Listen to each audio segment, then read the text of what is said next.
Do you have an unbelievably strange hobby? Well, wait till you hear about these eccentric gems from Welsh Archive Collections.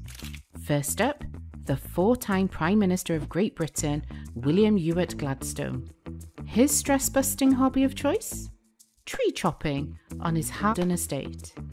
Tourists flocked to witness his timber-taming talents, and some even gifted him axes, with one now on display at North East Wales Archives.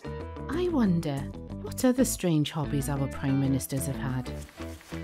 Over in Anglesey Archives, they take us back to 1910 with a strange walking match where the winner is not named.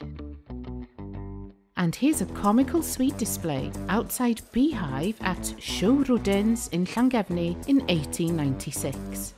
Who knew sweet displays could be a hobby?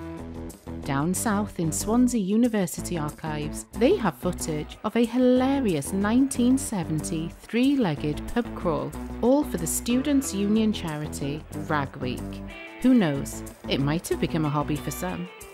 Other strange hobbies from the past have included riding penny farthings like this unknown criminal in the collections at North East Wales Archives.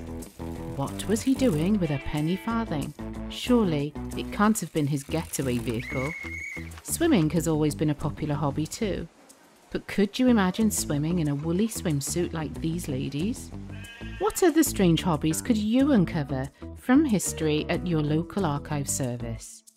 Grab your magnifying glass and join the hunt for history's quirkiest pastimes. Don't forget to like the video and let us know what you've discovered at your local archives in the comments.